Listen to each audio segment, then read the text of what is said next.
Buenos días, bienvenidos a este segundo tutorial de la guía Ceneval para el examen general de egreso a la licenciatura en Administración de Empresas Turísticas. Yo soy Fernando Muñoz, titular del taller de fortalecimiento al egreso en Campus San Rafael, y este tutorial está dirigido a los estudiantes de la generación 2021-1, quienes están prontos a presentar su EGEL. Mucho éxito en el examen. El día de hoy continuamos con el bloque 2, gestión de organizaciones turísticas. A modo de repaso, en el bloque 1 hablábamos de todas las estrategias para diagnosticar, analizar y diseñar un proyecto turístico en el ámbito económico, medioambiental y social. Ahora vamos a echar a andar toda la teoría relacionada con las materias que tienen que ver con la gestión, es decir, la organización. Planeación, organización, dirección, control y liderazgo de una empresa que trabaja con personas que se dedican a prestar servicios turísticos. Vamos al primer subtema, que es plan de negocios. Como siempre, vamos a encontrar primero la referencia de los conceptos o definiciones, en este caso las palabras clave. Como todos sabemos, el plan de negocios es un documento que relaciona diferentes áreas para conocer hacia dónde va la empresa. Una de ellas es la filosofía, es decir, los principios, valores, misión y visión, denominada técnicamente resumen ejecutivo. En el resumen ejecutivo vamos a encontrar, entre otras ideas, la razón de ser de la empresa o su misión, hacia dónde va o su visión, el concepto del negocio, es decir, el giro, la descripción clara de sus objetivos y la estrategia, cómo vamos a lograr dichos objetivos, tanto de desarrollo humano como de ganancia a nivel económico. Luego del resumen ejecutivo, vamos a encontrar en un plan de negocios los resultados de las tendencias del mercado, es decir, el vaciado de las características de nuestro segmento luego del análisis que realizamos en el diagnóstico.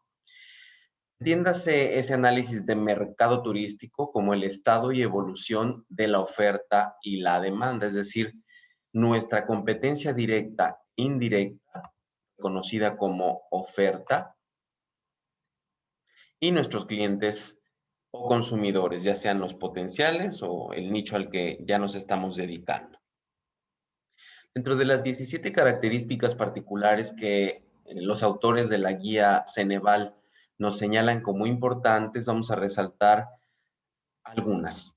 Por ejemplo, ya habíamos hablado de la intangibilidad del producto turístico, ¿no?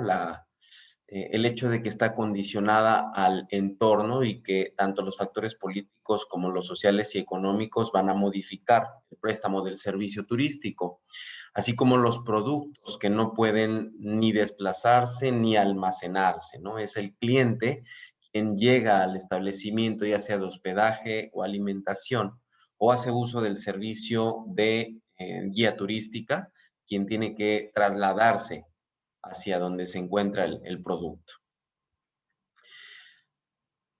Hablábamos ya de la estacionalidad de las tarifas, y esto quiere decir, en cuanto al mercado turístico y su evolución, a veces la demanda aprovecha el bajo costo de algunas vías de transporte, por ejemplo, el aéreo, para realizar cortas estancias sin esperar la temporada vacacional. Ese es un comportamiento de la evolución de nuestra demanda turística. La diversificación que también mencionábamos ya en el bloque anterior, ¿no? Es decir, la complementariedad de las actividades que hay en un destino, que existan atractivos no solo históricos, sino también culturales y naturales, que los prestadores de servicio ofrezcan calidad económica, de primera o premium, ¿no? Para que haya una diversidad. Las exigencias de la demanda, que es en la que me voy a concentrar en este subtema. Primero, el sitio en donde se imparta o se preste el servicio cuente con autoridades competentes para dar continuidad al giro de la empresa. O sea, estemos afiliados a cámaras y asociaciones como las que mencionábamos en el bloque anterior, o bien contemos con el aval de algún estándar de competencia o norma oficial mexicana representado por la superestructura, ya sea el Ceneval, la Sectur y en algunos casos los bancos mundiales o regionales de desarrollo de la OMT. Además, que haya una consolidación y aparición de nuevos segmentos de demanda, es decir, que constantemente nos estemos actualizando en cuanto a grupos, por ejemplo, de la tercera edad, también conocidos con el término senior, el grupo de los single o solteros que destinan muchísimo más presupuesto a sus viajes turísticos, las personas con capacidades diferentes, el segmento especializado de la comunidad LGBTQ+, o bien las diferentes segmentaciones de la población de acuerdo a la década en la que nacieron. A todo ello, en México existen ya estrategias de certificación a través de los distintivos H, M, etcétera. Habíamos hablado también del gasto promedio en la estancia. Es importante que en los mercados emergentes nos concentremos en quienes emiten mayor cantidad de turistas que vienen y en su corta o estancia promedio gastan más de lo normal. Crear para ellos actividades que diversifiquen su gasto, ¿no? La concentración en el tema ambiental, hablábamos de las 3 R o los tres elementos del triángulo de la sustentabilidad, que sea económicamente sustentable, socialmente sustentable y ambientalmente sustentable. Entre otras tendencias, como la concentración de las empresas en la competitividad, ¿no? Es decir, que a partir de la certificación en normas oficiales mexicanas, en estándares de competencia, cada vez se exija mayor competitividad a las empresas. Finalmente, el nivel de organización de los viajes a manera independiente, ¿no? Considerar que los turistas están cada vez mejor conectados y comunicados con ya no los operadores o las agencias, sino con los prestadores del servicio y son capaces de organizar sus propios viajes. Y obviamente el nivel de profesionalización del capital humano, del cual hablaremos en uno de los subtemas del bloque 2 y profundizaremos en el bloque 3.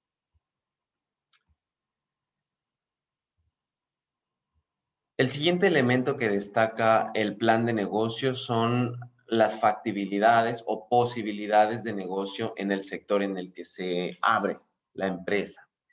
Gracias al resumen ejecutivo que incluye la misión, la visión y un análisis claro a partir del FODA o DAFO de las ventajas competitivas, nosotros podremos vislumbrar qué tan factible es realizar el negocio en el lugar. Es muy importante que identifiquemos en estos análisis la verdadera eh, objetivación de la empresa, es decir, que no divaguemos en, bueno, es que quiero prestar un servicio y ganar dinero. ¿Cuánto dinero? ¿Qué tipo de servicio vas a prestar día a día? ¿Qué es tu misión o tu razón de ser? ¿Cuáles son los alcances de ese servicio? Es decir, hacia dónde vas y con qué cuentas, en qué debes mejorar. Con respecto de la competencia, ¿cuáles son las áreas en las que debes verte reforzado o bien en las que ya tienes terreno ganado? Ahí la definición de cada una de las variables de un FODA o análisis de fortalezas, oportunidades, debilidades y amenazas.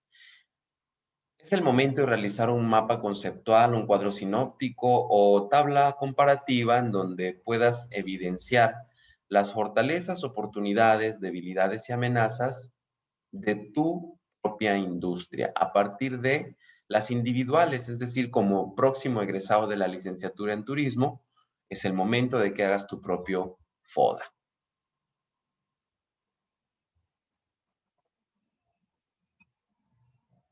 Si te ha servido esta pausa para hacer una reflexión sobre ello, quiere decir que estás estudiando correctamente la guía del Ceneval. No solamente es repasar, subrayar, que son, ya sabemos, algunos de los métodos de estudio que funcionan para los estudiantes hoy en día, sino también interiorizar el conocimiento. Bien. Otra de las partes de este sencillo documento que es ya un requisito para poder emprender, la descripción del público meta. ¿Quién va a comprar? Entre otras variables, los estudios de mercado deben arrojar el rango de edad, el ingreso promedio, los hábitos de consumo y las costumbres, los comportamientos de compra, tanto sociopsicológicos como financieros, sus profesiones u oficios, a qué se dedican y, entre otras cosas, los efectos positivos de conocer estas variables son, al estar conectados con los datos demográficos del mercado, pretendemos un crecimiento del sector, no nada más de nuestra empresa o de nuestro giro. Estamos en frecuencia con la persona que adquiere el producto, dato vital para seguir vendiendo. Completamos un ciclo de venta y, gracias a la retroalimentación de dicho ciclo, determinamos mejores costos de distribución, almacenamiento y publicidad. Ojo, vamos a empezar ya a abordar las 4P de la mercadotecnia y vamos viendo cómo el efecto de conocer esta información nos permite establecer mejores estrategias de precio, de plaza, que son los canales de distribución, de promoción y publicidad y, evidentemente, del producto. Un rediseño que, dadas las condiciones actuales del contexto post-COVID, será una prioridad para todas las empresas. ¿A qué nos referimos con cada una de estas P? Vamos a empezar con plaza. La plaza y todos los medios a través de los cuales hacemos llegar al cliente el servicio o producto, como los canales de distribución y comunicación, van a depender del giro, es decir, si nos dedicamos al préstamo de una ruta con un itinerario turístico, los canales de distribución y comunicación serán distintos a si nos dedicamos al préstamo del servicio de alojamiento. Vamos a ver ejemplos más adelante y pues los esenciales dentro de los canales de comunicación para hacer la publicidad, que es la segunda P que vamos a abordar hoy. Los básicos, radio y televisión, que están dirigidos a audiencias de menor impacto académico, perdón, impacto financiero a la actividad turística. ¿Esto qué quiere decir? Que si yo me anuncio en radio y televisión, tendrán acceso a estos comerciales personas que tienen un nivel adquisitivo menor a que si yo me anuncio a través de sitios formales, oficiales o bien exclusivos para viajeros, como por ejemplo las guías de hospedaje de Condé Nast, la Guide Michelin, las guías de restaurantes como la guía Michelin, que conocemos en Latinoamérica como guía Michelin, pero es Guide Michelin, y otros canales de comunicación a los que solo tienen acceso personas con alto poder adquisitivo. Vamos con la siguiente P, el precio. Dentro de las estrategias o la administración estratégica de un negocio, debemos concebir estrategia como la línea de competencia de nuestro negocio, nuestra empresa dentro de la industria. Es decir, no podemos abarcar todas las líneas de negocio, todas las líneas de competencia y ganarle a todos. Tenemos que especializarnos en una sola guía de competitividad. ¿A qué tipo de competidores nos vamos a enfrentar? Esto va a depender siempre del costo y el precio al que yo preste mi servicio o producto. ¿Qué es el costo? Pues evidentemente es la consideración de todos los gastos para producir y comercializar tanto un producto, si es que nos vamos a dedicar a vender comida en un restaurante, o un servicio, si es que nos vamos a dedicar al préstamo de hospedaje, ¿no? Una vez que yo defino mi costeo, defino mi estrategia de diferenciación. ¿A qué me refiero? A un estudio comparativo, la competencia directa e indirecta. ¿Cuál es la diferencia? La competencia directa presta el mismo servicio o producto al mismo segmento en la misma plaza.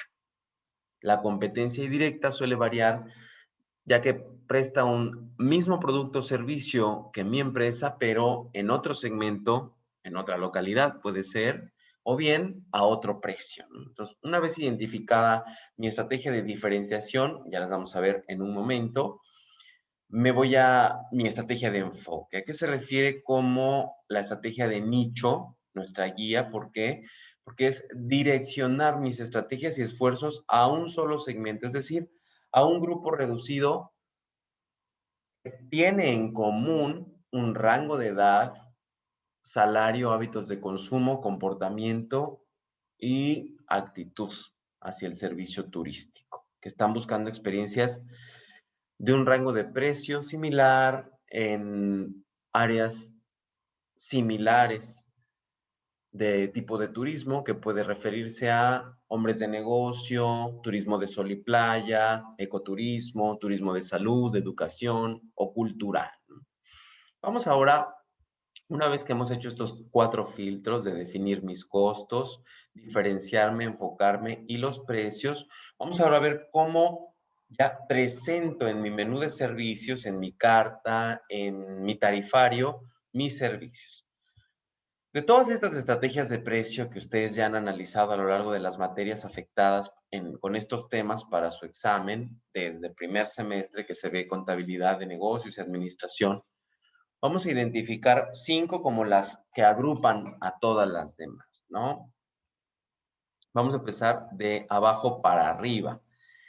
El precio líder y geográfico tienen que ver con mi ubicación, el hecho de que si en comparación a la competencia dentro de la misma plaza, es decir, dentro de la misma región geográfica, soy yo quien establece el precio que los demás van a seguir. Eso tiene que ver con el nivel de autenticidad del producto, es decir, si yo, voy a poner un ejemplo, si Hotel Hilton, la cadena de hoteles Hilton de Norteamérica, no hubiera establecido una nueva marca en el préstamo de servicios de hospitalidad personalizados, no hubiéramos adquirido una referencia de precio tan alta a la que nos hubiéramos tenido que cuadrar todos los demás hoteles transnacionales, ¿no? Entonces, sí es importante que hagamos esta mención, esta diferenciación para, para ubicar que un precio geográfico ubicado en base a la competencia puede ser referente para los demás y se le llama precio líder. El segundo grupo de precios tiene que ver con los hábitos y comportamientos de consumo, es decir, un precio habitual, psicológico y de prestigio son aquellos que orillan a las personas a pagar uno por costumbre, otro porque queremos formar parte de una élite que ya tiene acceso a pagar ese precio y otro porque nos da estatus, ¿no? Finalmente, todos tienen que ver con el sentido de pertenencia a un grupo, que es algo que define siempre el comportamiento de los turistas de más alto nivel adquisitivo. Es decir, el precio habitual psicológico y de prestigio está dirigido a personas con un alto poder adquisitivo. Segundo grupo de precios tiene que ver con cálculos de porcentaje con respecto del precio real de la competencia, ¿no? Esto quiere decir que alinear los precios a los precios ya estipulados del producto en el mercado o añadir un porcentaje al costo de producción para generar una ventaja de ganancia ante el competidor va a depender de aspectos intrínsecos de la empresa.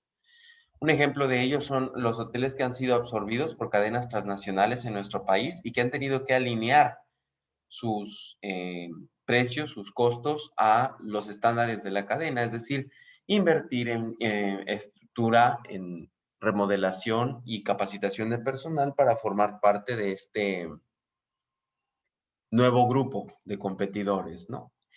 El cuarto estilo de asignación de precios es en base a la variabilidad de los costos. El precio fijo lo establece ya sea el propio fabricante o proveedor del servicio, si se trata del área de viajes, por ejemplo, es el operador, es el dueño de los transportes y los sitios de alojamiento o quien goza de los contratos o allotments con los hoteles, ¿bien? Y en tanto que el precio variable se refiere a la capacidad de negociación entre comprador y distribuidor del servicio, es decir, cuando contamos con un intermediario que va a venderle el servicio al turista. Esto no quiere decir que el precio variará en base al regateo del turista, sino que quien lo compra o la agencia minorista, el agente de viajes, el representante de marca o bien el organizador de eventos, ¿no? Al vendedor que es el operador o dueño de las instalaciones, quien lo compra hace un ajuste a partir de si consume al menudeo o mayoreo para poder venderlo a un precio más competitivo. Y finalmente viene los precios de penetración y descremación. Estas dos estrategias mercadológicas para asignación de precios son las más ocurridas actualmente. El descremación es empezar con un precio elevado, una vez que ya tenemos una cartera previa de clientes, obviamente, porque abrir un negocio desde cero, sin referencias en el mercado y sin clientes, con un precio elevado, pues nos va a dejar fuera de la competencia. Pero pensemos en los hoteles Accor que han desarrollado sublíneas de producto en las que podemos encontrar hoteles de hasta 3 estrellas, muy bien equipados, ¿no? Y que al abrir estos nuevos pequeños hoteles de menor clasificación, ya lo hacen con un precio elevado, pues porque está la referencia previa de ser parte de la cadena Accor, ¿no? En el caso del precio de penetración, es comenzar con un precio muy bajo para que el cliente nos dé su preferencia ante la competencia que ya está posicionada y a un plazo mediano, definiendo un mayor segmento de mercado. Esto en cuanto a la tercera P, ¿no? Ya hablábamos entonces de em, plaza y promoción y ahora estamos en precio. Dentro del plan de negocios también vamos a encontrar un apartado para la estrategia promocional. Hablemos de las diferencias entre publicidad, promoción y relaciones públicas.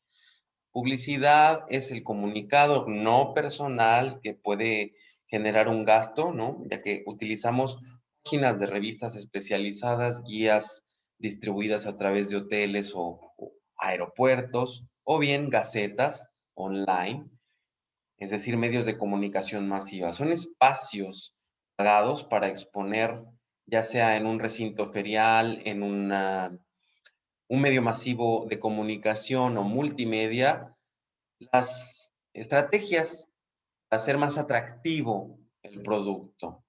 Cuando promoción son los incentivos para asegurar que el cliente se sienta con la facilidad de comprar el producto. Si en la publicidad dice tiempos compartidos en Club Med, ¿no? En la promoción dirá, paga a un año el servicio o el contrato de tiempo compartido y a través de tarjetas de crédito liquídalo a 6 años sin intereses, por ejemplo, ¿no? Esa es la diferencia. Publicidad es el flyer, es el spot publicitario, es el banner en internet.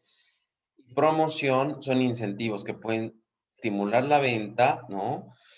Dados ya físicamente a la industria como cupones, demos o también las famosas open house, membresías para usuarios frecuentes, muestras gratuitas, bonificaciones económicas, sorteos o concursos, o bien descuentos por consumo al por mayor o concesiones en caso de que no utilice totalmente el servicio para un retorno, ¿no? Del dinero.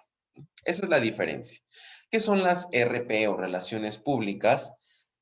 Primero, comunicados de prensa, es decir, tener alianzas con la prensa. Segundo, presentaciones públicas, la imagen personalizada de la empresa asignada a un vendedor estrella, a un encargado de las relaciones públicas, a un vocero, ¿no? Esos son relaciones públicas, y participar en eventos públicos, ya sea de beneficencia o con motivos de lucro, ¿no?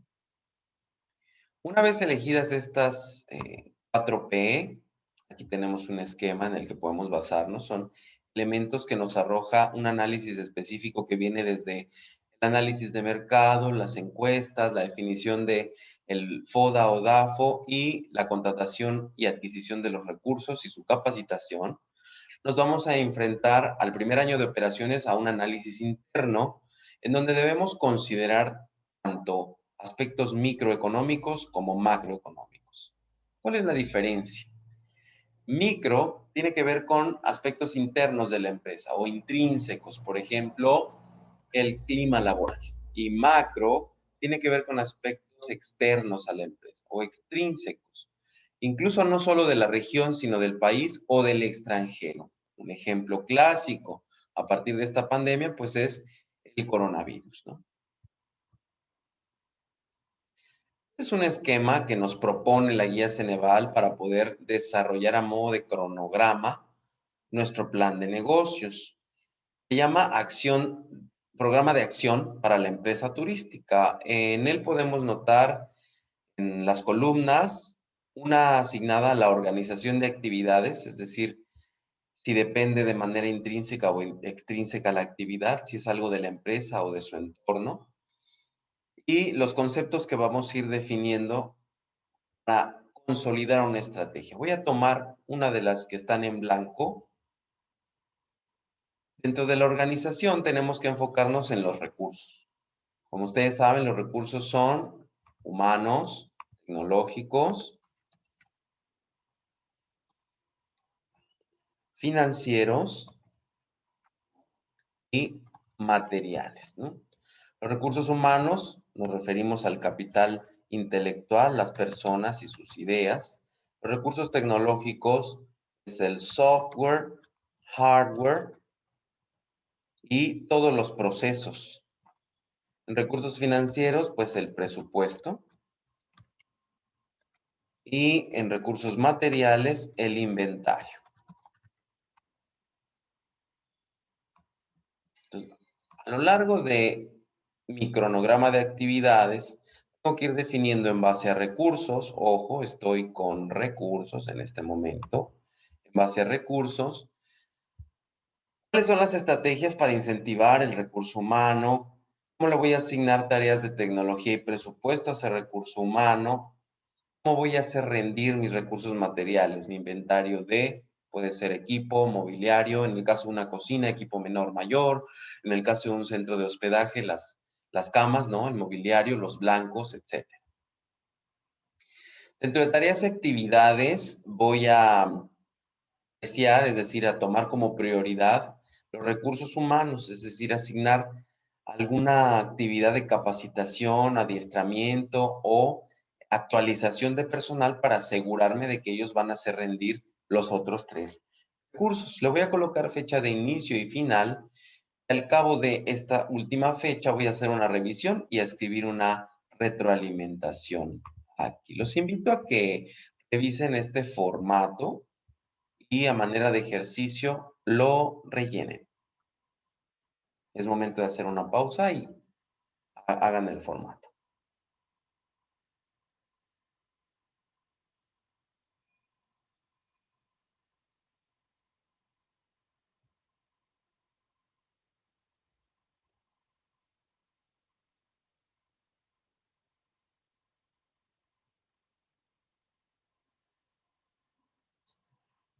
Bien, continuamos con este ejercicio de repaso del bloque 2 de la guía Ceneval en su subtema plan de negocios. Vamos a enfocarnos ahora a cada uno de los recursos. Como lo mencioné, tanto los humanos como el presupuesto son la prioridad, ya que un excelente manejo y motivación del recurso humano, una estandarización del uso de los dineros nos va a llevar a efecto un mejor rendimiento de los materiales en inventario y la tecnología o los procesos. ¿A qué se refieren los recursos presupuestales? Son dos principalmente. La programación anual, mensual y semanal de capacitación, uniformes, sueldos, salarios y todas las prestaciones económicas que por ley o más allá de esta estemos obligados a dar. Vamos a concentrarnos en uno de los principales gastos fijos de las empresas turísticas, el sueldo y el salario. Aquí hay una anécdota muy interesante sobre el origen de la palabra salario.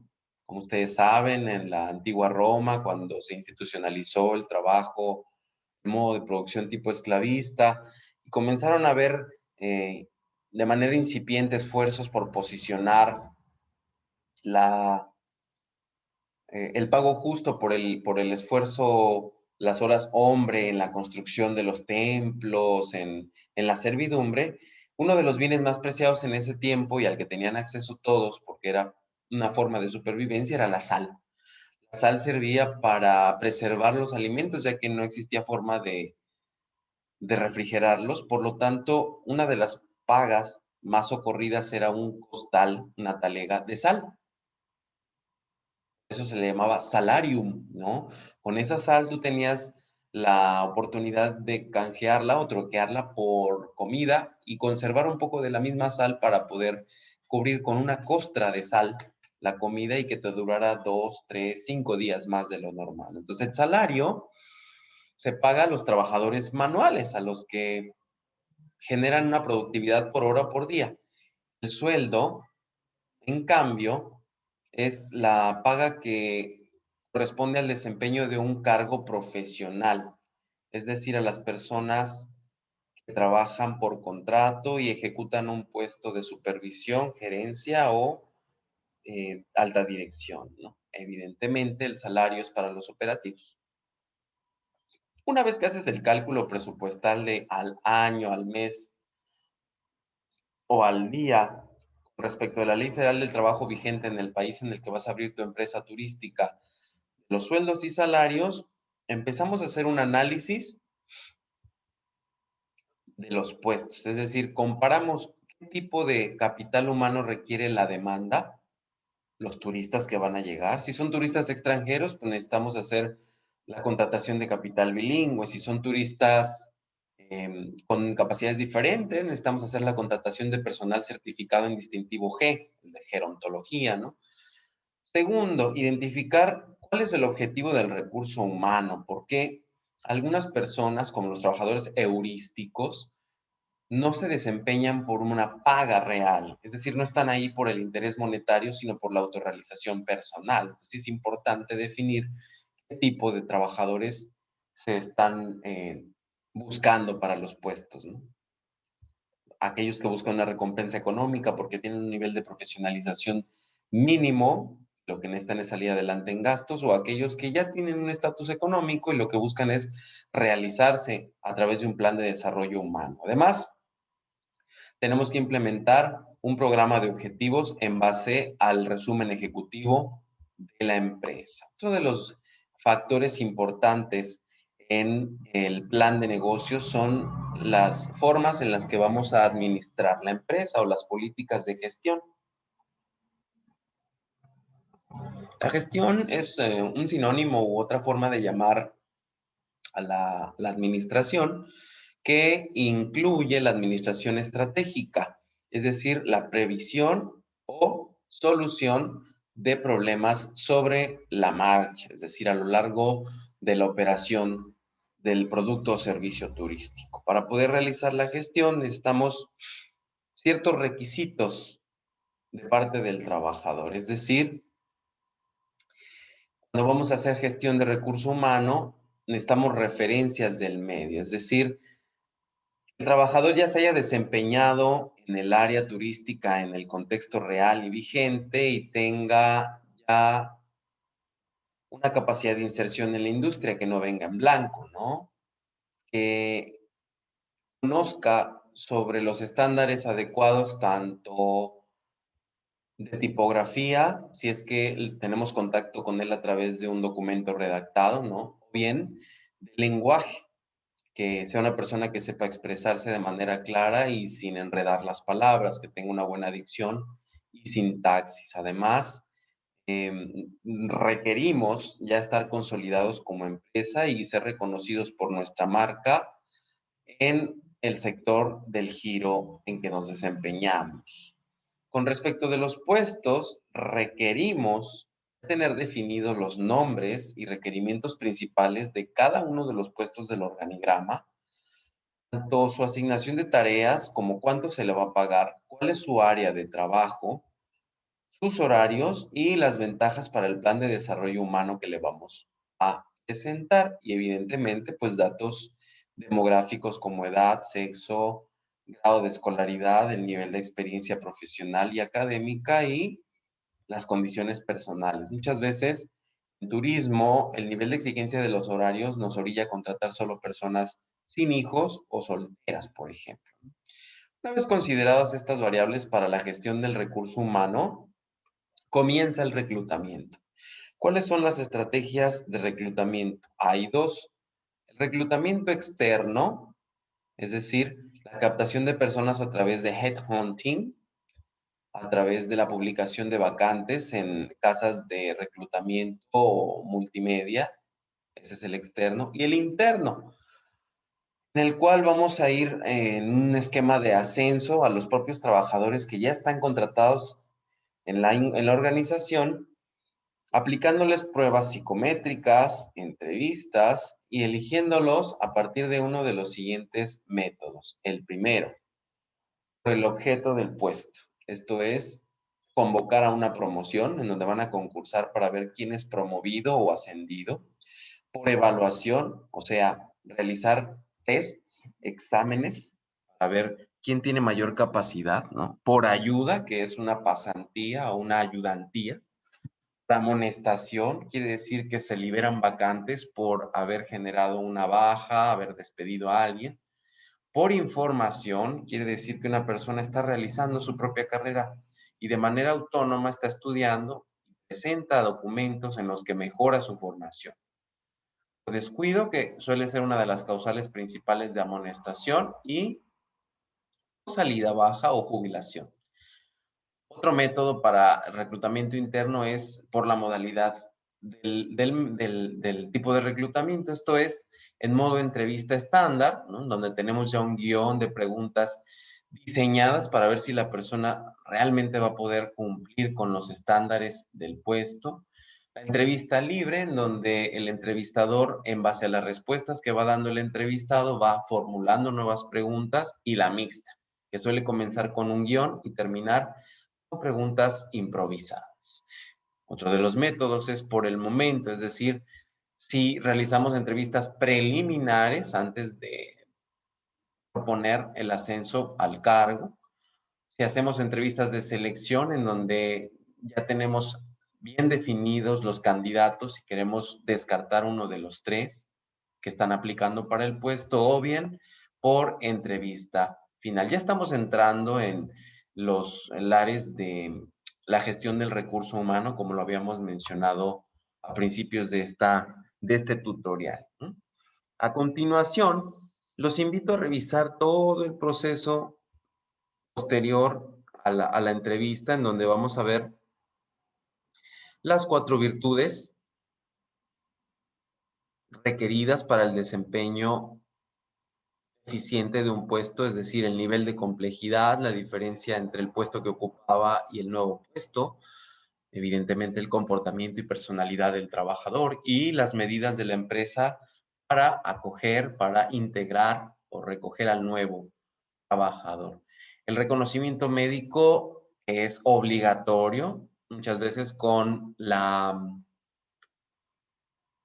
solicitud de empleo se solicita también un certificado médico que avale la salud del empleado, o bien dentro de la empresa se les realizan exámenes y análisis de laboratorio, ¿no?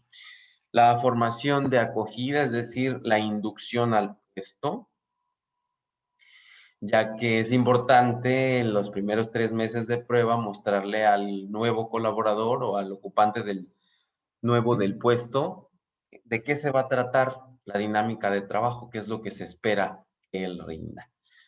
Las proyecciones o visión a futuro, lo que se espera que rinda en cuanto a productividad, a la disminución de accidentes, a la relación con su supervisor, a mantener los códigos de ética y moral dentro de la empresa y a contribuir a la estabilidad y permanencia de su persona dentro de la empresa, y así de la empresa dentro del mercado. Tienen algunos elementos de corte de psicología positiva, como las políticas paternalistas, ¿no? En las que adoptamos literalmente con facilidad y rapidez a los trabajadores nuevos que muestran mayor inseguridad. Voy a poner un ejemplo de política paternalista en la gestión de recurso humano. Hay hoteles de cadena internacional como los Sheraton que ofrecen sistemas de shadowing, del inglés shadow, sombra. El shadowing son los famosos manager trainee, que durante un periodo de 2 años de prueba son asignados a un gerente que ya está en ejercicio de la gerencia a la que ellos están aplicando, y no se le despegan para nada, no son su asistente personal, sino que participan de la dinámica de trabajo de ese gerente, pero son su sombra. Esa es una política paternalista. Hay otras más, como la autocrática, la de reciprocidad y la participativa. En la autocrática se caracteriza la postura impositiva. En algunas empresas, por el nivel de ingresos que están percibiendo y el riesgo de quiebra, es común encontrar líderes autocráticos, ¿no? Impositivos. Hacen cumplir las normas sí o sí por el riesgo de pérdida que hay. La política de reciprocidad en la que la organización, es decir, las personas que trabajan dentro de la empresa y la propia empresa, es decir, el concepto giro de negocio, se resuelven de un modo directo dentro de la organización, es decir, tiene su propio departamento legal, su propio departamento de salud del trabajo, su propio departamento de protección civil, etcétera. Su propia escuela, por ejemplo, ¿no? De idiomas, su propia universidad y empresas como algunas tiendas departamentales, tales cual Liverpool, que ya tienen su propia universidad, como Disney, que también tiene su propia universidad y que prepara a los trabajadores dentro de su organización. Y la de participación general, en donde las relaciones laborales se involucran vía empresa y trabajador más allá de la organización, porque es considerado el punto de vista social, político y económico del trabajador. Estas políticas participativas nos llevan a la organización, por ejemplo, de festividades, celebraciones por el Día de la Familia, del padre, de la madre, ¿no? Entonces, en cuanto a estas políticas que van a sentar la base de la relación laboral, existe un conjunto de procedimientos de gestión de recurso humano. Como lo mencionábamos, es importante, primer paso, describir las funciones en una hoja de descripción de puestos. Segundo paso, hacer una preselección, no solamente de un solo candidato, sino hacer la comparación de varios candidatos. Y tercero, hacer las pruebas, tanto profesionales como psicométricas. Todo esto incide en el plan de recursos humanos dentro del plan de negocio. Estamos hablando solamente de uno de los 4 recursos, los humanos. Evidentemente viene el desglose de los tipos de pruebas, entrevistas y cómo comprobar las referencias personales. Hemos encontrado una muy baja incidencia de preguntas de este tipo en el EGEL. Sin embargo, te invito a que las revises a profundidad y vayas elaborando un cuadro sinóptico, tabla comparativa o mapa conceptual.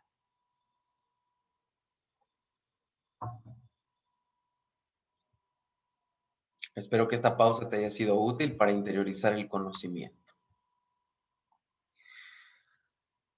Dentro de la reflexión, como lo habíamos mencionado en el bloque 1, a lo largo de cada bloque de la guía hay conceptos de reflexión en donde se aplica la teoría vista, ya sea una definición avalada por uno de los autores certificados por Ceneval. Tenemos estos que tienen que ver con la administración estratégica de personal y de los cuales puedes realizar el tipo de cuadro sinóptico, mapa conceptual o tabla comparativa que desees.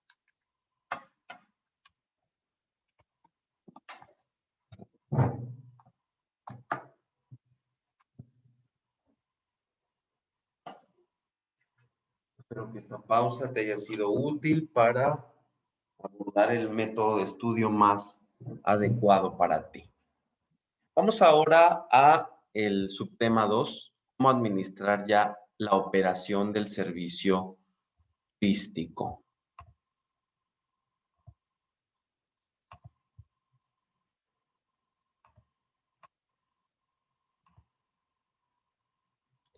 Hemos visto hasta ahora que a partir de un proceso de selección del recurso humano se finca el éxito de la empresa, es decir, en tanto más efectivos sean los procesos de reclutamiento, selección, inducción y motivación del personal, mejores rendimientos tendremos en cuanto a presupuesto y uso del inventario, ¿no? Del equipo mobiliario de nuestra empresa turística.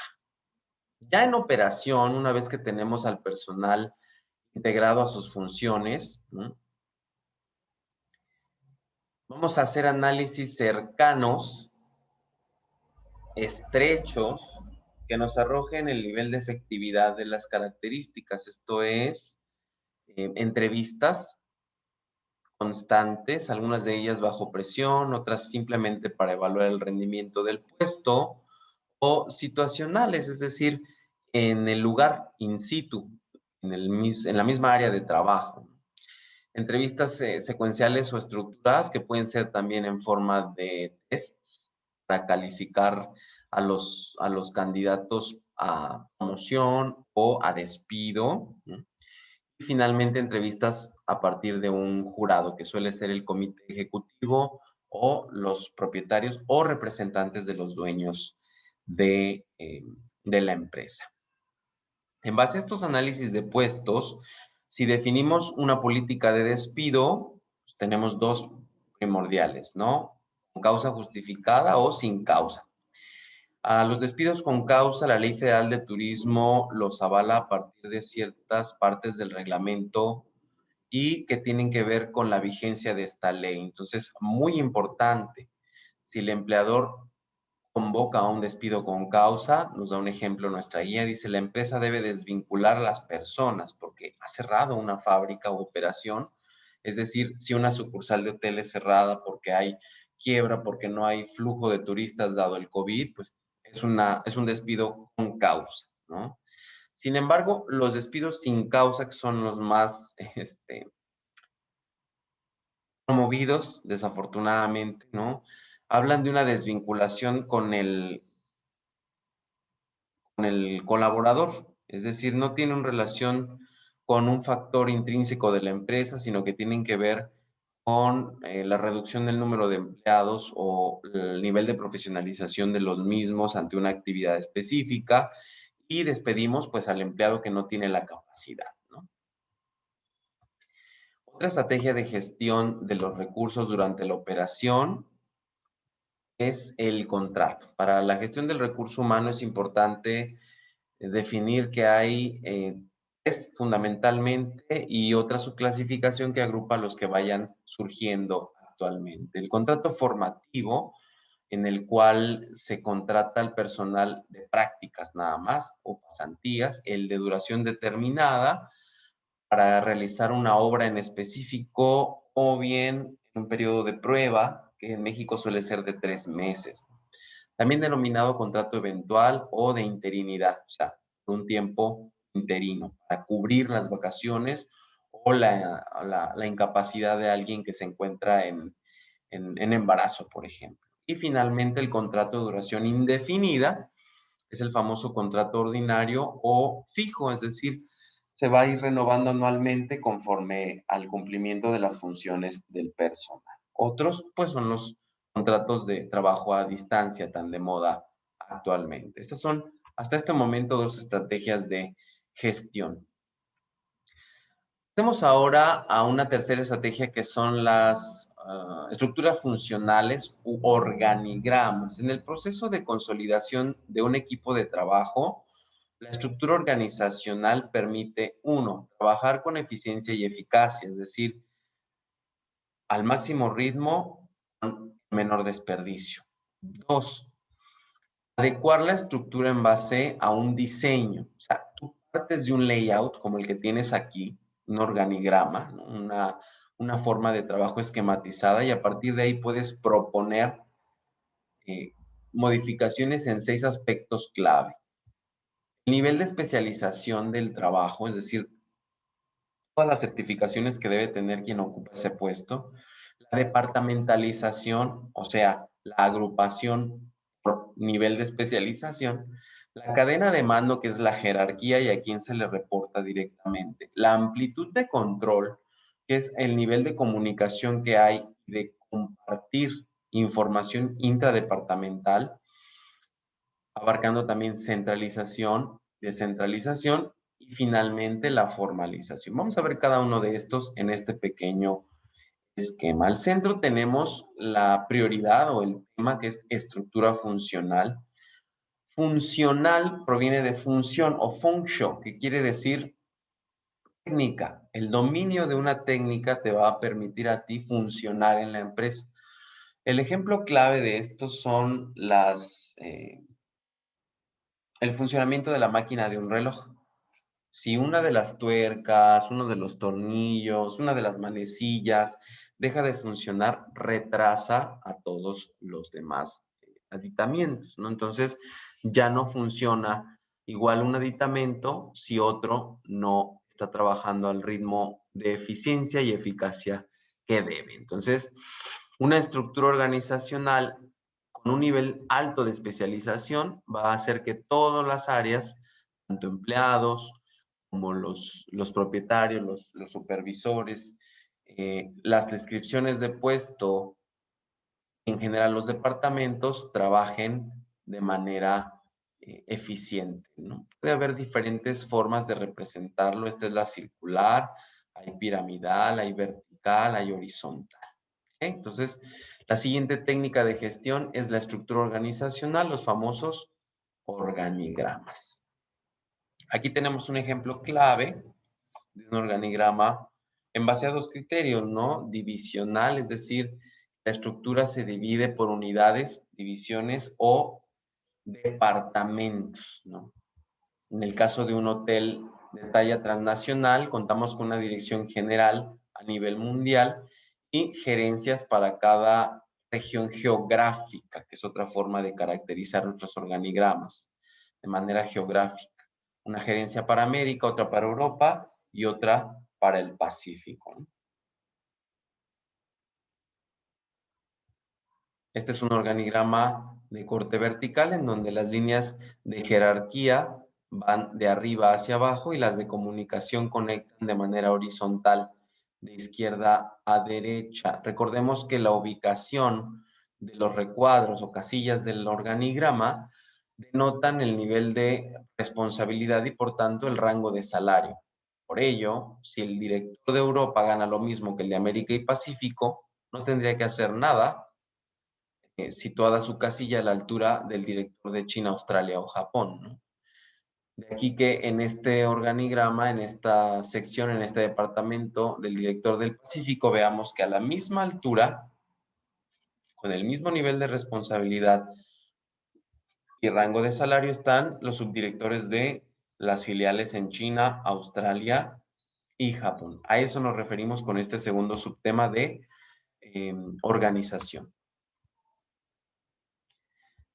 Y aquí tenemos un ejemplo más de organización piramidal o híbrida, en la que en la base están las empresas y bien definidas las organizaciones que forman parte de la cadena hotelera, por ejemplo. De ahí vienen los directores regionales o capítulos por región y subregión. Posteriormente, los directores nacionales. Dentro de cada región hay varios miembros por nación. Y finalmente los World Business Organizators, es decir, los famosos CEOs o Chief Executive Officers que están coordinando desde la cúspide el presupuesto que se distribuye tanto a nivel regional como nacional a cada una de las sucursales, ¿no? ¿A qué se refiere la relación con la superestructura? Quiere decir que a nivel regional y empresa tenemos que cuadrarnos a la jerarquía de la oficina de turismo, tanto de la localidad como del país, en tanto que los capítulos nacionales y los Chiefs Executive Officers o CEOs tienen que estar supeditados tanto a lo del gobierno como a las organizaciones internacionales como la OMT, por ejemplo. En este caso, tenemos una mezcla de las estructuras, tanto a nivel regional como a nivel de especialización. Una vez más, vemos cómo desarrollar la estrategia de organización, en donde en un organigrama de tipo mixto, que va de arriba hacia abajo, de izquierda a derecha, tenemos hasta arriba al CEO, presidente o Chief Executive Officer, después a los gerentes de cada área clave, tanto de finanzas como de recursos humanos, procedimientos de ventas y diseño del producto, y hacia abajo a los administradores o supervisores de cada área. Llamémosle el chef ejecutivo, el maitre d' y el gerente de habitaciones, por ejemplo, ¿no? Como lo mencionaba, los niveles de jerarquía vean de arriba a abajo o de izquierda a derecha. Vamos con la motivación del personal. Una de las fuentes de motivación es el entrenamiento o la capacitación. Existen, de acuerdo a nuestra guía Ceneval, ya certificadas y revisadas por los autores avalados por Ceneval, la vestibular, la in situ o dentro del puesto de trabajo, el entrenamiento de practicantes, la profesionalización del personal que solo tiene un nivel técnico y la capacitación de supervisores para ascenderlos a la gerencia. Evidentemente, tú puedes revisar a profundidad estos conceptos y hacer tu tabla de comparación, tu mapa conceptual o tu esquema. A sellar esta información en tu mente, interiorizarla y que no solamente la leas o la subrayes, sino que aprendas a diferenciar. Hemos encontrado una incidencia media de preguntas sobre este tema en el examen EGEL, por lo tanto te recomiendo te eches un clavado en el Pórtico VM para identificar más fuentes de consulta sobre temas de capacitación. Uno de los textos que siempre recomiendo es Recursos Humanos para Turismo, un texto fidedigno, en base al cual he impartido varios casos de estudio en las materias de capital humano, simulador de negocios y evidentemente administración de negocios. Todas materias afectadas en el EGEL, ¿no?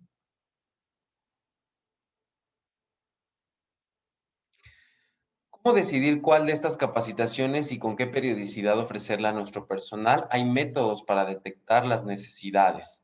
El primero es el reactivo, es decir, un sondeo inicial, un estudio muy superficial a través de una encuesta para obtener información fácil de procesar sobre qué es lo que necesita el personal en que se le capacite, ¿no? Otro es el método de frecuencia, en el que hacemos un sondeo más profundo que se basa en una situación que tiene una frecuencia pues reincidente. Voy a hacer un ejemplo en este caso. Cuando a su salida, en el checkout, se le solicita al cliente llenar un shopper o una encuesta de salida, ya sea mediante una liga, una encuesta virtual o un pequeño formato impreso. Y comenzamos a notar que de un tiempo a la fecha, digamos la última quincena, los clientes se han quejado o concentrado en la parte de retroalimentación, en la mala atención de parte de las camaristas. Entonces, este método de frecuencia nos va a llevar a concluir que necesitamos capacitar a las camaristas, ¿no?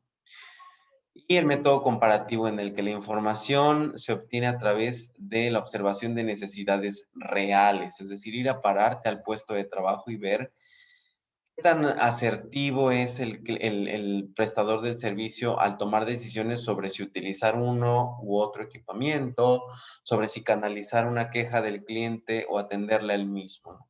Estos son los tres métodos de detección de necesidades de capacitación.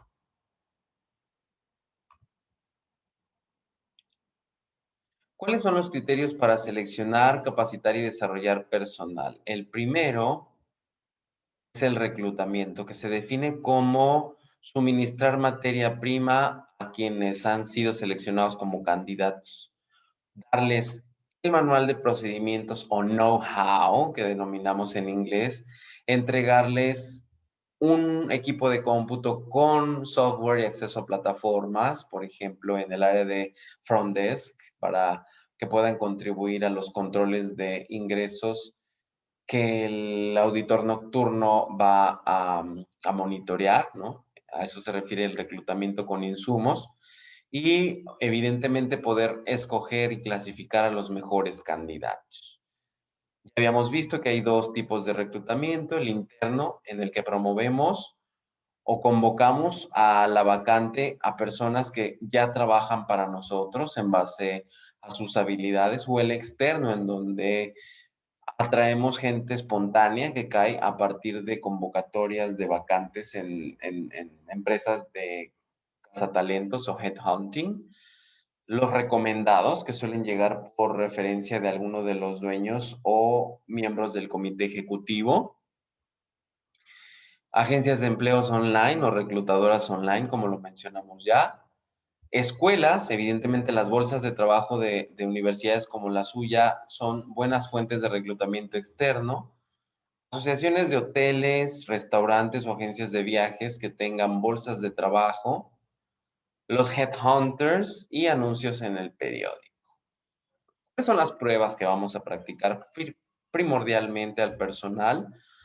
Psicométricas o de medición de personalidad y temperamento, de conocimiento, que van a medir la habilidad de expresión tanto verbal como no verbal, el cálculo numérico y el estilo de liderazgo de la persona, y de desempeño, que son pruebas técnicas frente a jurados del puesto.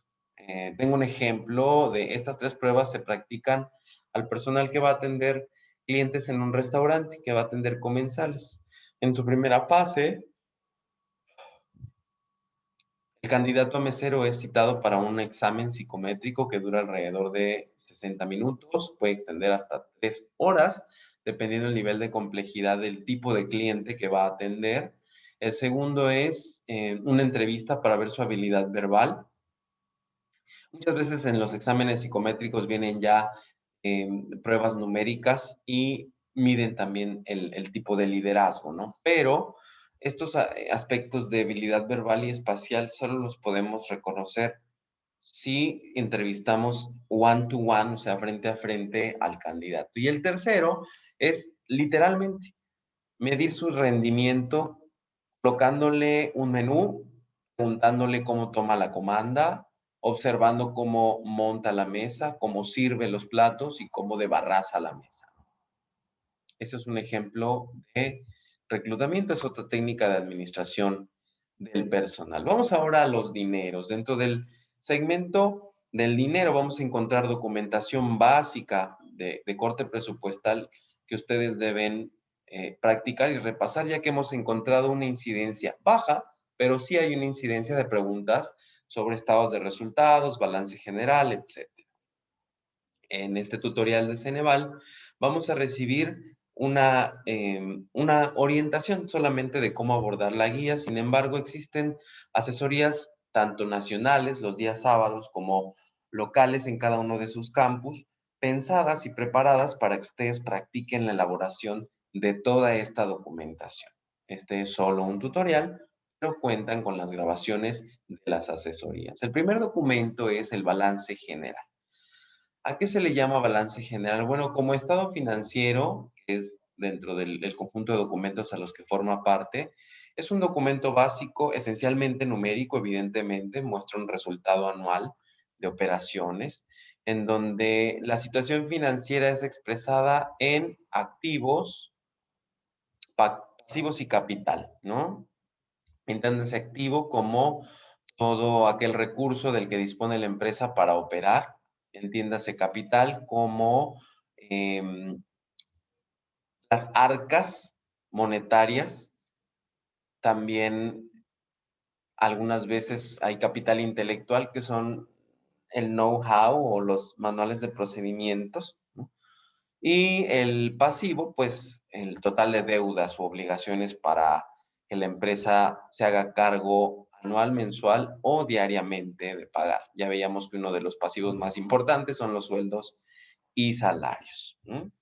¿A qué llamamos capital contable? Vaya, vienen las fórmulas, tómate el tiempo de analizar correctamente las fórmulas y desarrollar uno de los ejercicios que ya encontraste en el EPE, en el examen de prueba de preparación, ¿no? Dentro de tu Blackboard. Ahí viene un ejercicio de balance y estado de resultados.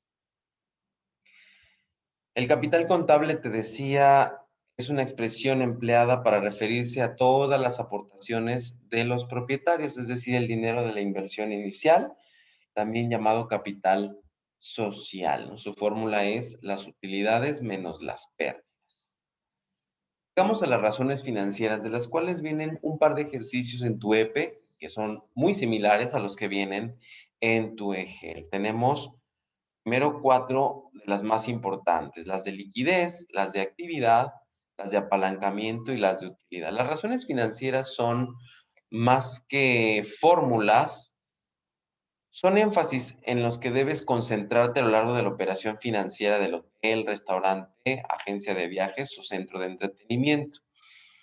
Estas categorías nos explican cada una. Dice, las razones de liquidez sirven para medir qué tanto la empresa puede aportar efectivo en el pago de sus pasivos, ¿no? Recuerda que liquidez es el flujo de efectivo disponible al día con el que puedes pagar. Por ello, se ubica una caja chica, por ejemplo, que nos asegura liquidez en algunas áreas que manejan efectivo del hotel.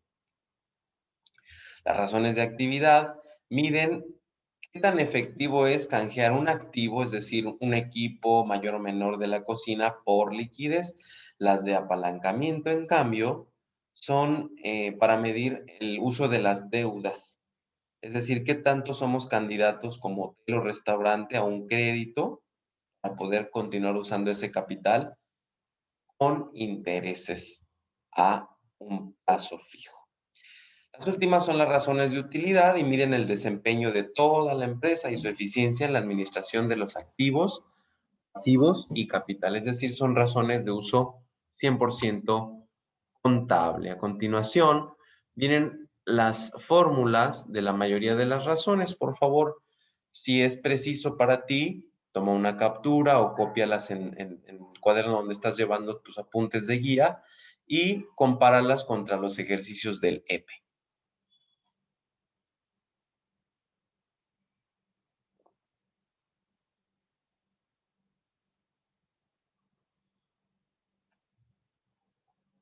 Espero que esta pausa te haya servido para hacer interiorización del conocimiento y que puedas comparar estas con los ejercicios que ya practicamos en tu EP.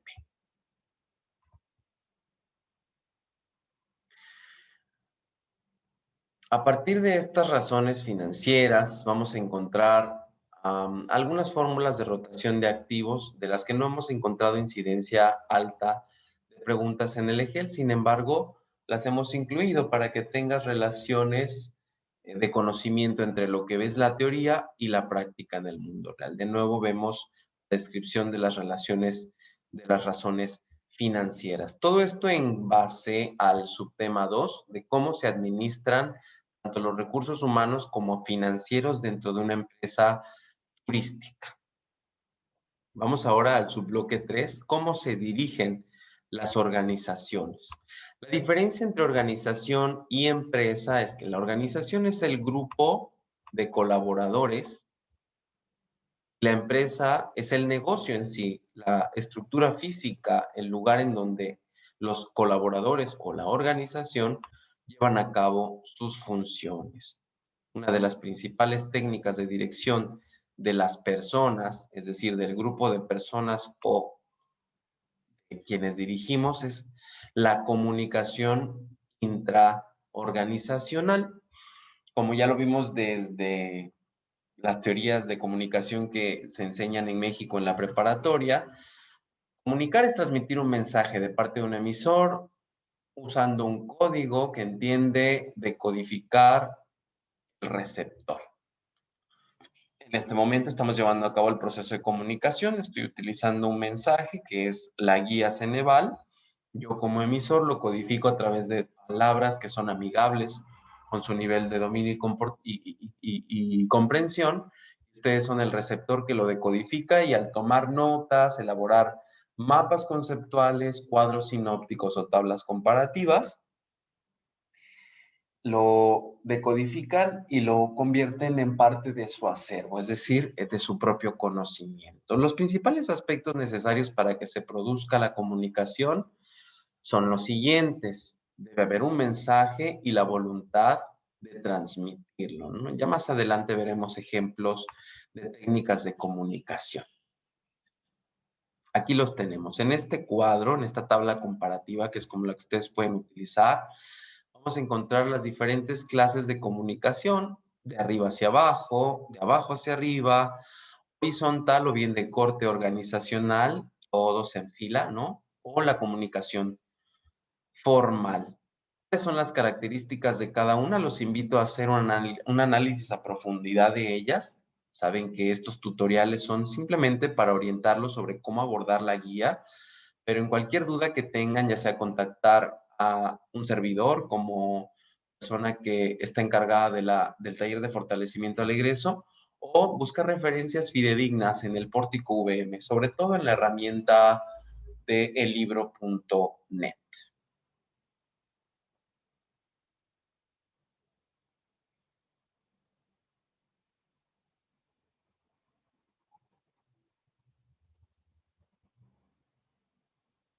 Espero que esta pausa te haya sido útil para interiorizar el conocimiento. Estos son simplemente conceptos, más adelante veremos su ejemplificación. ¿Mm? Una vez que el proceso de comunicación ha empoderado a los diferentes miembros de la organización, comienza el proceso de toma de decisiones.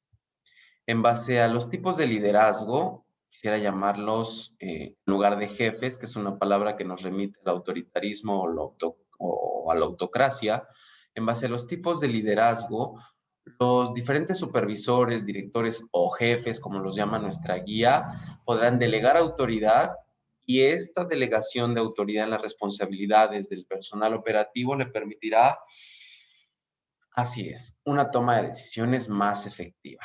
Veamos los estilos de liderazgo.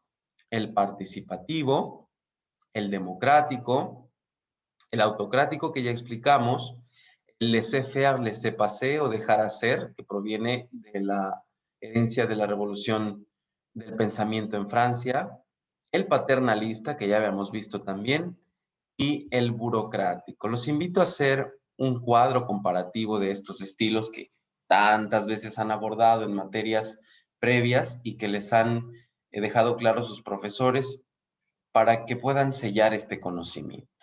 Adelante.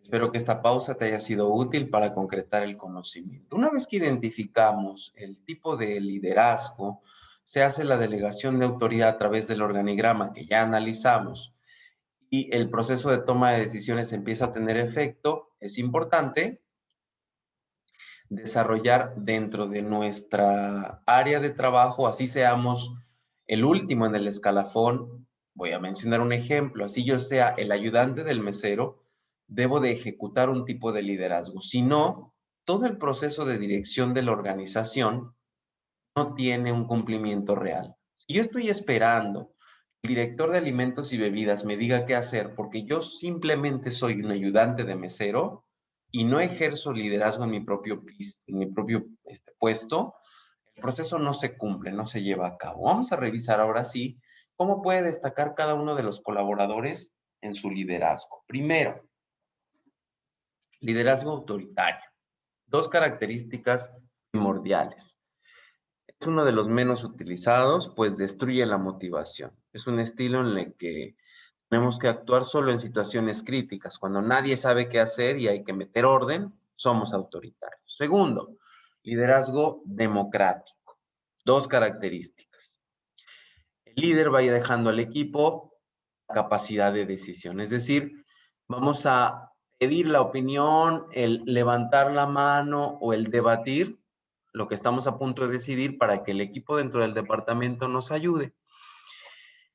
Evidentemente, el líder no tiene una relevancia importante, pues él es simplemente un moderador, ¿no? Tercero, el liderazgo carismático, en el cual, primera característica, dice, el lema es primero las personas. Esto hace que este tipo de líderes tengan una relación extraordinaria con los demás y que sean más allá de colaboradores, tengan una participación activa. Es decir, no solo lo haces porque yo te lo ordeno o lo dice la descripción de puestos, sino porque se relacionan de manera más allá del ordinario con los demás. Es decir, establecen relaciones cercanas de amistad o familiaridad, ¿no? No siempre funciona. Recuerden que a nuestros colaboradores ni toda la confianza ni todo el dinero. De aquí viene el liderazgo tipo timonel, en el que el líder va marcando las acciones y monitorea y corrige a quienes le van siguiendo. Es decir, como el timonel o el timón del barco, él va sentando el rumbo. Normalmente este se ejerce con las Kickstarters o las empresas que recién abrieron, ¿no? Luego viene el liderazgo de coaching, que es el que procuramos utilizar en el taller de fortalecimiento al egreso de este curso, en donde le damos autonomía a los colaboradores para que ellos vayan a su ritmo, realizando las estrategias de corrección de su propio puesto, tal cual lo hicieron ustedes con la corrección del diagnóstico LP, en base a a los recursos que yo les facilité, a los accesos de del pórtico VM y evidentemente a la corrección activa, oportuna de parte de un servidor, a lo cual se le llama guía, ¿no? El líder coach suele ser un guía que profesa con el ejemplo. El último tipo de liderazgo es el liberal, o el que llamábamos dejar hacer, el laissez-faire. Una libertad absoluta de actuación que funciona en empresas de corte para la generación Z y millennial como Google, por ejemplo. Una vez identificado el tipo de liderazgo, deberemos definir la estrategia de capacitación.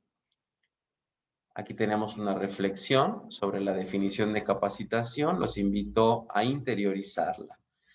Es una acción cuyo objetivo es desarrollar aptitudes, hacerlo rendir mejor en su puesto y, evidentemente, lograr mayor ganancia económica con menor desperdicio de recursos. Entre otras, las técnicas para identificar las necesidades de capacitación, como ya lo habíamos visto en el subtema anterior, son las entrevistas dirigidas, semidirigidas y abiertas, la observación, ya sea sistemática o casual, del personal en su puesto, y los cuestionarios para grupos de enfoque. Aquí ahondamos en algo que ya habíamos explicado en el subtema anterior, ¿no? Cada una de las herramientas de identificación de necesidades para capacitación vienen siempre avaladas por una lista de verificación, es decir, una como lista del mandado, como si fuera un checklist en donde vamos marcando si se hizo la verificación, si utilizamos la técnica de tarjetas, si vamos conforme al periodo de actuación del colaborador, si tiene contacto con un inventario de habilidades en base a un examen psicométrico o de capacidades, si se le han hecho pruebas de desempeño, ya sea exámenes teóricos, prácticos o de actitudes, si participa en las reuniones de grupo o, finalmente, si entra en la dinámica de evaluación dentro de su puesto de trabajo. Por favor, elabora un cuadro sinóptico sobre esta interesante explicación, ya que hemos encontrado que al menos una o dos preguntas a lo largo del EGEL tienen que ver con el tema de técnicas de identificación de necesidades de capacitación.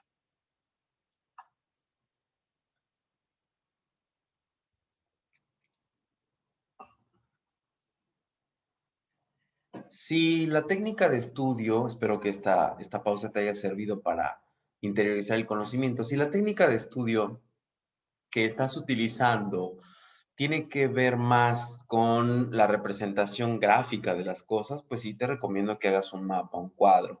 Si eres más auditivo, te recomiendo que grabes síntesis de las definiciones o te dictes a ti mismo a través de una herramienta, una aplicación de audios, para que después te escuches a lo largo de la noche o antes de quedar dormido, te escuches y selles, matrices, interiorices esa información. En lo personal, a mí me sirve mucho leerme y escucharme después. Una vez que hemos decidido cómo capacitar al personal, ya que conoce cómo manipular los recursos materiales tecnológicos de su puesto, vamos a establecer prioridades. Es decir, a decidir sobre qué tipo de recurso tecnológico, material, humano y financiero hay que canalizar a diferentes áreas de la empresa.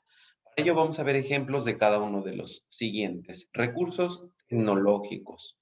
Son tanto tangibles, como lo mencioné en un momento, hardware, software, ¿no?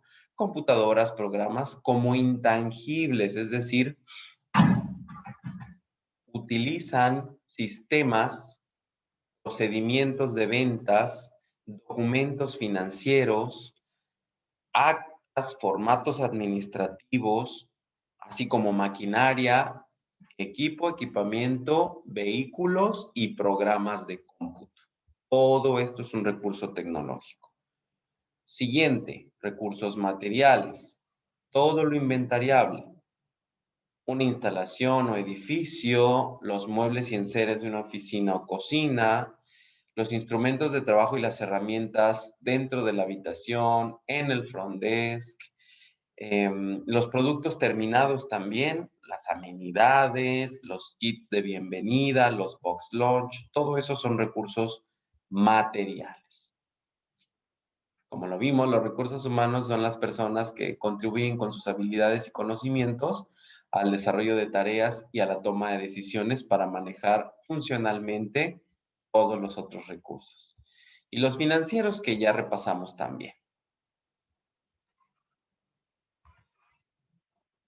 Vamos hacia el cierre ya de este tutorial con la forma en la que vamos a evaluar. Una vez que reclutamos, capacitamos, monitoreamos y evaluamos, vamos a eh, medir el desempeño. Algunas de las más importantes técnicas de medición de desempeño del personal en turismo son las escalas de puntuación, en las que luego de aplicar entrevistas, test o encuestas, el evaluador concede una evaluación en base al sujeto. Es decir, si tengo el referente de que uno de los cocineros, uno de los encargados de front desk del turno matutino, tiene un muy alto rendimiento con respecto al que estoy evaluando de otro turno u otra sucursal, en base a ese desenvolvimiento del sujeto, del de mayor rendimiento, voy a evaluar a este, ¿no? Ya hablaremos al final sobre las retroalimentaciones, es decir, cómo se le entrega a cada colaborador el resultado de su evaluación. Otro es el que ya puse como ejemplo, las listas de verificación, en donde colocamos literalmente al lado de una columna de celdas o recuadros en blanco si cumple o no cumple la función citada en esa celda. Esa es una lista de verificación. Normalmente se utilizan cuando certificamos al personal en distintivo H, ¿no? La norma oficial mexicana de manipulación higiénica de alimentos nos exige listas de verificaciones en todo momento. En ellas se enumeran actividades como limpieza y desinfección de tablas, manipulación correcta de cuchillos, almacenamiento adecuado de perecederos, entre otras. Y tú solo vas colocando check, palomita o sí o no cumplen. Tercero de las técnicas de evaluación de desempeño es la selección forzada. ¿En qué consiste? El evaluador tiene que seleccionar la frase más descriptiva del desempeño del empleado, es decir, en ocasiones el evaluador selecciona la afirmación más descriptiva de un grupo de 3 o 4 frases. Evidentemente hay que realizar una entrevista en la que, mediante el guión de preguntas, identificas estas 4 frases que denotan cómo reaccionaría ante, por ejemplo, una situación de conflicto, una situación de confianza o una situación de clima laboral, ¿no? Entonces, a eso se refiere el método de selección forzada, a identificar en particular un punto de vista dentro de diferentes preguntas que le hacemos al colaborador. El siguiente es el método de registro de acontecimientos críticos. A partir de bitácoras, vamos a llevar un registro de en qué el colaborador se ha equivocado o nos ha generado una crisis o complicación de la operación. Otro más son las escalas de calificación en base a la conducta, que suelen ser basadas en los exámenes psicosométricos. Y finalmente las verificaciones de campo, en donde primero vamos a ir puesto por puesto a evaluar cada funcionario en su desempeño, tanto satisfactorio como promedio, como menos satisfactorio.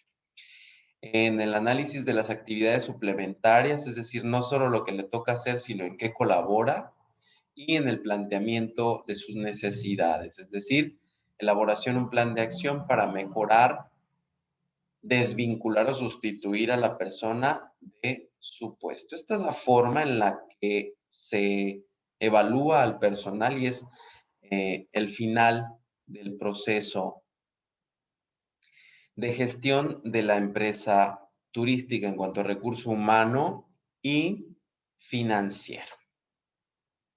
Vamos ahora a cómo comercializar el producto. Recuerden que estábamos en las 4P del plan de negocios y nos estábamos concentrando en la P que tiene que ver con las personas, ¿no? Con la contratación, el reclutamiento y la gestión del recurso humano y el dinero que nos va a llevar para ponerlo en marcha, en operación. Pero especialicémonos ahora en el producto. Para poder definir cómo quiero que sea mi hotel, qué quiero incluir en mi menú, debo determinar primero el segmento de mercado. Defínase este como el grupo de consumidores diferentes que comparten ciertas características que los hacen homogéneos, es decir, diferentes con respecto de otros grupos, pero que comparten un rango de edad, un nivel de creencia, un comportamiento o hábito de compra, etcétera.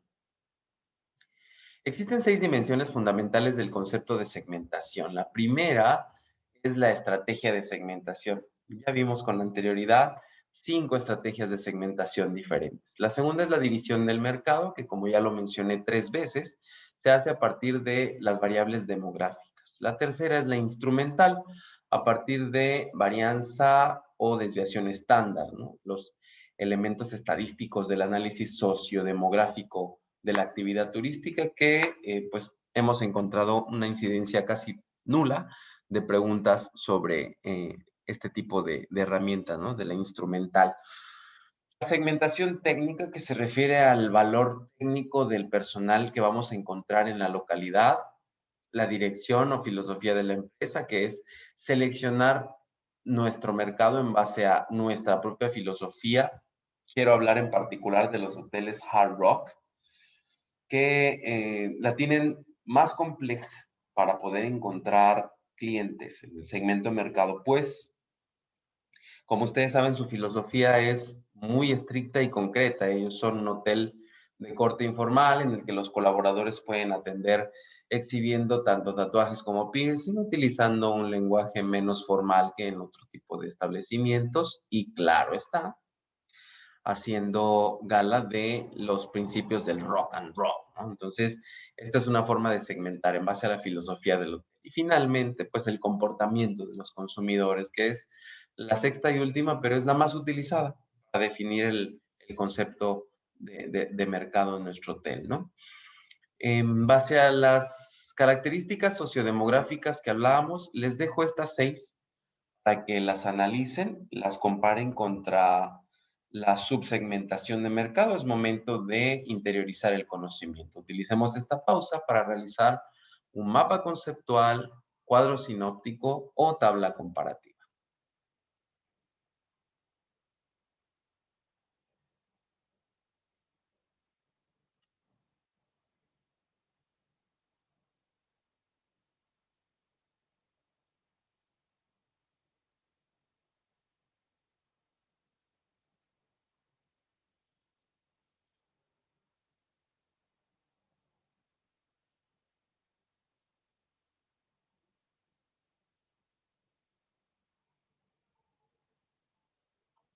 Espero que esta pausa te haya sido útil para interiorizar el conocimiento y evidentemente reubicar la importancia de esta cuarta y última P en la dirección de la organización, que es el diseño del producto. La siguiente diapositiva tenemos la reflexión, como lo hemos visto desde el bloque anterior. A cada conceptualización le corresponde una reflexión con definiciones claras y ávidas de ejemplos. Ya más adelante podrás hacer pausa en ello y realizar una tabla comparativa de las diferentes segmentaciones del mercado disponible actualmente. A grosso modo, hablar de los single o de las personas adultas entre 40 y 60 años con un alto poder adquisitivo que buscan deportes extremos o actividades físicas. Los dinks o dinkies, que son las parejas, ambos percibiendo un sueldo fijo, sin hijos. Los bobos, que son las personas generalmente en búsqueda de experiencias únicas y acostumbradas a gastar altas cantidades de dinero en actividades efímeras mediante reservación o de un solo tipo de expresión. Por ejemplo, un bobo buscará asistir a un ritual que se hace una sola vez al año para los carnavales. Se me viene a la mente el ejemplo de la Cueva de las Sardinas en el municipio de Teapa, en Tabasco, que es un ritual que se lleva a cabo conforme a la creciente del río, no siempre, a veces bienalmente, en el que puedes estar parado en el río a una altura considerable, por debajo de las rodillas, por ejemplo, y al mismo tiempo que los campesinos, los pobladores, pescadores y autóctonos del lugar tocan una danza autóctona, las sardinas bailan en tus pies, o sea, se mueven en el agua, ¿no? Entonces, un bobo estaría dispuesto a gastar cantidades únicas de dinero por una experiencia única como esta. Los millennials, segmento que nace a partir del 83 y es considerado como demográficamente uno de los que están dominando ahorita, son personas que buscan cosas que se realicen de manera rápida y eficaz sin complicaciones. Y los punks o punkers que están enfocados, este segmento está enfocado a mujeres que no tienen hijos. Una vez que definimos este segmento de mercado, a partir de cualquiera de las técnicas de segmentación, esto es, en esta tabla vemos las tres principales, caemos en una tipología de cliente, ¿no? Entonces, las técnicas de segmentación a priori o a las que se les da prioridad suelen ser la primera, una tabulación cruzada, así como lo están haciendo ahorita ustedes, a través de tablas comparativas, ver las características demográficas de los posibles clientes y encontrar una correlación entre sus características. La técnica de segmentación de análisis de la varianza, que es la que les mencionaba, a partir de técnicas estadísticas en donde contamos qué tantas características hacen que varíe el segmento, es decir, qué tanta amplitud de rango de características tienen los clientes a los que nos dedicamos, y el análisis discriminante, en donde vamos descartando características o tipos de cliente que no estarían dispuestos a consumir nuestro rango de precio o nuestra filosofía. Luego de la segmentación a priori viene la optimización. Hablemos de los métodos Aid, Shade, Belson y el clúster de análisis y análisis factorial para la tipología. Los primeros dos, Aid y Shade, permiten detectar interacciones de diversos atributos del cliente y características de los consumidores sobre el comportamiento que se quiere explicar. Es decir, son análisis actitudinales y de comportamiento del cliente que se van a basar en variables psicológicas. Tendríamos que localizar ejemplos de tipos de exámenes AID y SHADE para medir la compatibilidad del consumidor con el resto del grupo. Sin embargo, hemos encontrado incidencia muy baja de preguntas sobre estos particulares. Solamente es importante que identifiquen que se refieren a análisis de optimización de la segmentación. Vamos ahora a la tipología. Cluster significa compactación, entonces un análisis tipo cluster es unir diferentes nichos en un solo segmento para lograr convencerlos, persuadirlos de venderles el mismo producto a diferentes rangos de precio y de intensidades de la experiencia, ¿no? Apelo a los segmentos que vimos con anterioridad. Un cluster analysis nos permitiría saber qué le puedo vender a millennials que también van a consumir los Bobos, por ejemplo. El análisis factorial se refiere, entre otras cosas, a formar grupos homogéneos en base a factores en común. Vamos a ver un ejemplo con la matriz de Boston. Todos estos que forman parte de la segunda columna de optimización nos van a ser útiles en este ejemplo. Fíjense bien, la matriz BCG o BCG o Boston Consulting Group es una gráfica que nos va a permitir como empresa turística clasificar nuestras unidades de negocio. Son 4 cuadrantes. Imagínense que dibujamos un plano cartesiano.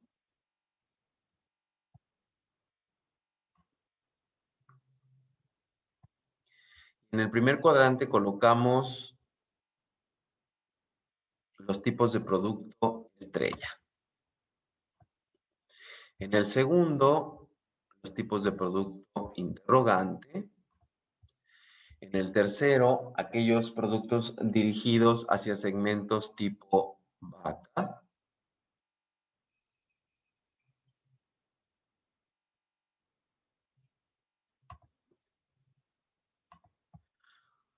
Y en el último, aquellos dirigidos a un segmento tipo perro. Vamos a ver la explicación de cada una. Primero, el de estrella.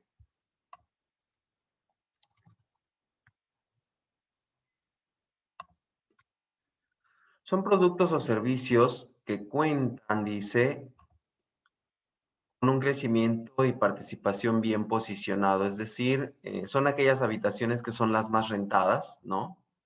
Son los productos más reconocidos, los de mayor consumo.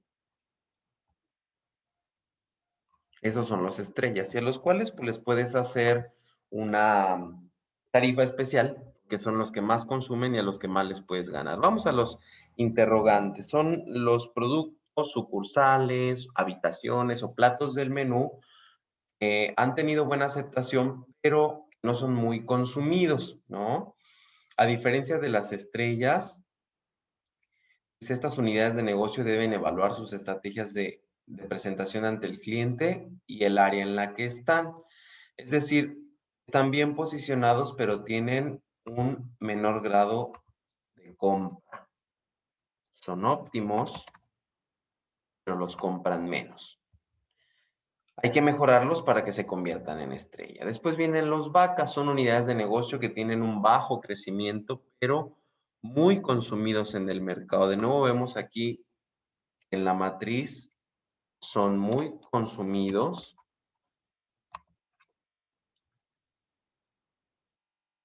A los cuales dice hay que modificar porque servirán para generar más efectivo como una estrella.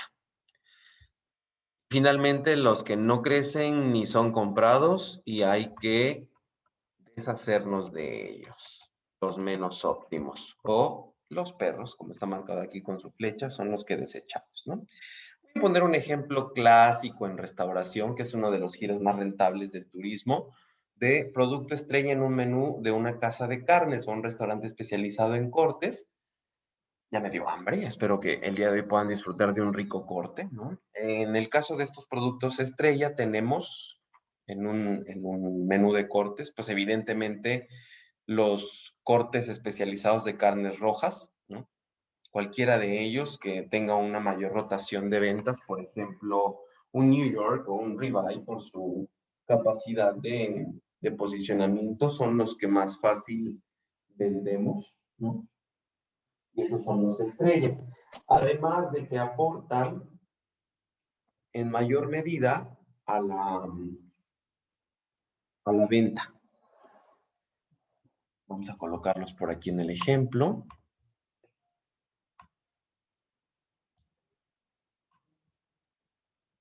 Una estrella sería un ribeye. Un interrogante dice aquel que es óptimo, pero que no tiene una participación real en el mercado. Podemos hablar en particular en este ejemplo que estamos mencionando, en un restaurante especializado en cortes, de cualquier pescado, porque evidentemente tenemos un nicho bien explorado de personas que en estos restaurantes piden lomos o medallones, ya sea de salmón o atún fresco, pero que no van a representar el mejor ingreso como, como el ribeye, ¿no? Tenemos los vacas, dice que son los más consumidos también, pero no han tenido, a pesar de su alta participación en el mercado, no han desarrollado. Muchas veces en los restaurantes de cortes, aquí están los postres, lo que están bien posicionados, pero la gente no se evoca en pedir postres, ¿no? Y finalmente, los perros, aquellos que nadie pide. Normalmente en los restaurantes de cortes que me ha tocado orientar para mejorar su operación, aquí encontramos casi siempre, les digo, no es una regla, pero aquí encontramos como productos perros algunas bebidas. Por eso es importante tener un buen menú de una buena carta de vinos en un restaurante de este tipo, ¿no? Espero que estos ejemplos te hayan servido, ¿no? Para identificar bien esta matriz de Boston que te va a ser muy útil. Te doy un espacio para que tomes nota.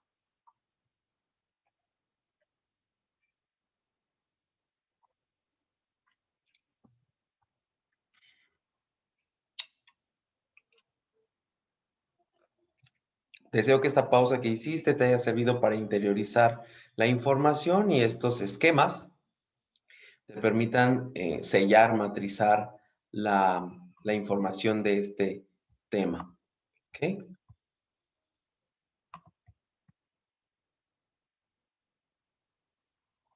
Pues bien, hemos llegado al término de este tutorial. Te agradezco mucho tu presencia. Mi nombre es Fernando Muñoz, titular del taller de fortalecimiento al egreso. Espero que esta estrategia determine un resultado óptimo en tu EGEL. Que tengas muy buena tarde.